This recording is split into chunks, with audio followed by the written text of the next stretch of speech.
साथियों, सुप्रभात, नमस्कार। आपका दिन शुभ हो, मंगलमय हो। इसी सब शुभकामनाओं के साथ आज के दिन की शुरुआत कर रहे हैं।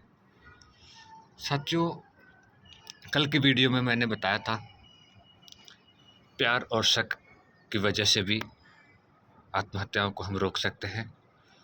आज की वीडियो और अपने वीडियो के इस सीरीज़ के चौथे भाग, अंतिम भाग में मैं आप लोगों को कर्ज और तनाव के विषय में बता रहा हूँ।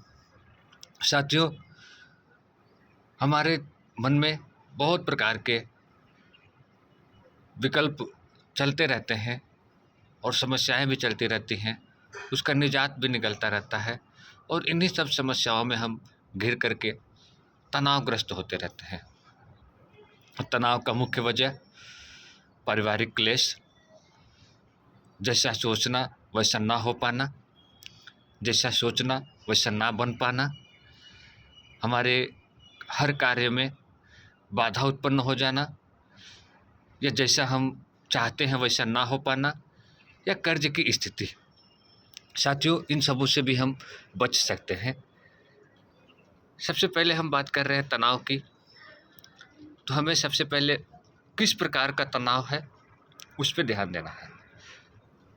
तनाव कई प्रकार के हैं, हमें उनको ध्यान दे करके और उस चीज़ को जड़ से समाप्त करना कि तनाव आया कहाँ से, विचार करना।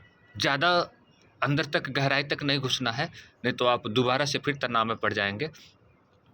बाहरी बाहरी देखना है कि ये तनाव आया कहाँ से और इस तनाव से हमारे जीवन पे क्या फर्क पड़ रहा है।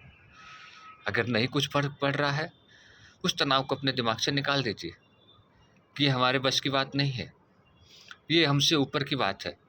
जिस परमात्मा ने शरीर बनाया है, जिस परमात्मा ने जगत बनाया है, वो भी तनावग्रस्त कभी रहा है, उसके जीवन में भी तनावें आती हैं, लेकिन मनुष्य उस तनाव से, उन्हीं की कृपा से धीरे धीरे निकल जाता है।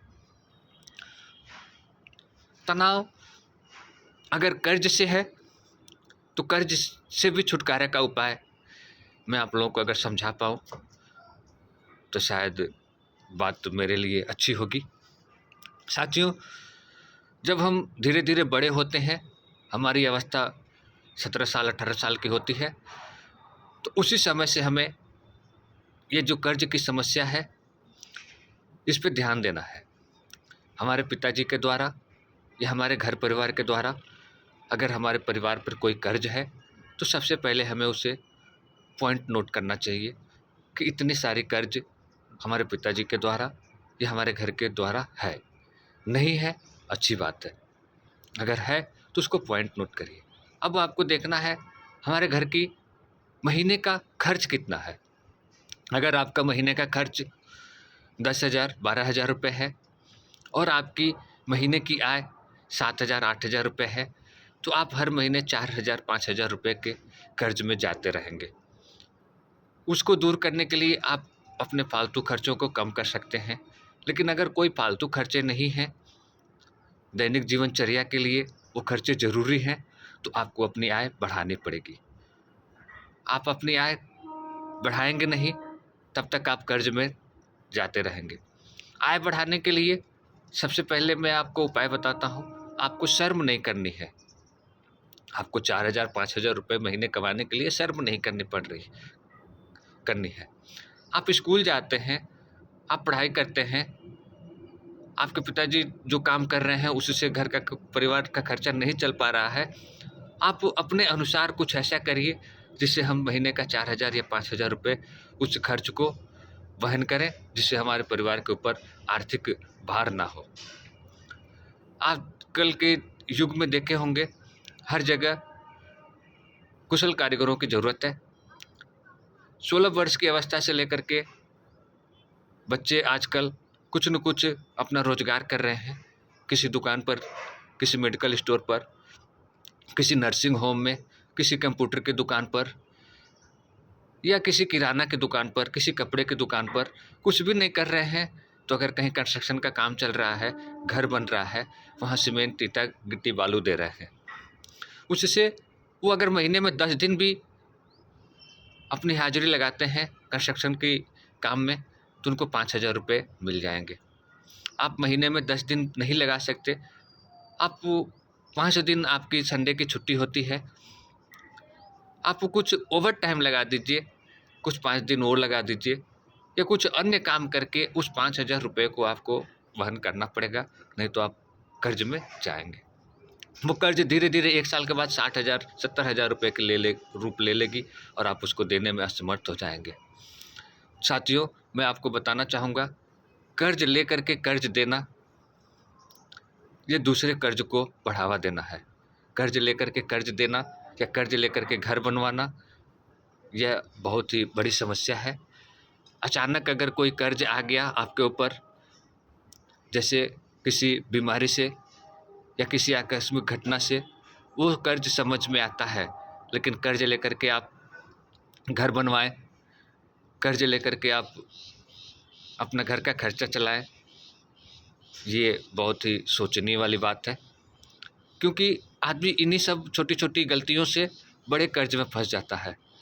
जब वो बड़ा कर्ज एक ना देने की स्थिति में आ जाती है, उस समय मनुष्य बहुत ही असहनीय पीड़ा महसूस करता है और वही पीड़ा उसके आत्महत्या का कारण बनती है। हमें शुरुआत से ही कर्ज के विषय में सोचना है कि ना हो तो अच्छा है। आज सरकार की ऐसी ऐसी योजनाएं हैं, घर घर समूह के द्वारा कर्ज दिया जा रहा है। साथियों, मैं जहाँ तक आप लोगों से संपर्क कर सकता हूँ या बता सकता हूँ, समूह का कर्ज केवल व्यापारियों के लिए है या जो रोजी कर रहे हैं उनके लिए है। आप लोग समूह का कर्ज एक बार लेकर के अपना घर बनवा ले रहे हैं, कोई सामान खरीद ले रहे हैं, लेकिन वो हर महीना देने की स्थिति में अगर आप नहीं आ रहे हैं, तब भी आप कष्ट महसूस कर रहे हैं। कर्ज से बचने के अपने आप लोग कुछ न कुछ उपाय सोच लीजिए। ज़्यादा से ज़्यादा कर्ज ना लें तो अच्छा है, क्योंकि कर्ज भी एक प्रकार की समस्या ही है और उस समस्या से निजात पाने का आप लोग स्वयं भी कुछ उपाय सोच सकते हैं। और जितना से ज़्यादा कर्ज से बचा जाए, बड़े कर्ज ना हो पाएँ, छोटे हैं तभी उनको समाप्त कर दिया जाए। और जो आकस्मिक घटनाएं हैं उनको कोई रोक नहीं सकता। उसके लिए मैं चाहूँगा कि जो समाज के लोग हैं उसमें सहयोग करें। जो व्यक्ति कर्ज से डर रहा है, उसके ऊपर अचानक अगर कोई बड़ी कर्ज की जिम्मेदारी आ गई है, तो उसमें समाज के लोग भी, जो बड़े लोग हैं, राजनेता लोग हैं, विधायक हैं, मंत्री हैं, उस परिवार को ढूंढें, उसकी सहायता करें, सरकार के द्वारा उसकी सहायता दिलाएं, जिससे वो व्यक्ति उस कर्ज से छुटकारा पाए। यही सब शुभकामनाओं के साथ मैं अपने चारों भागों को आपके बीच में लाया। आपका आशीर्वाद मिला, प्यार मिला, मुझे बहुत खुशी हुई। मैं आगे भी आप लोगों के लिए कुछ अच्छी वीडियो ला पाऊँ, इसमें मेरी बड़ी प्रसन्नता होगी। सुबह की राम राम। जय हिंद, जय भारत, राधे राधे।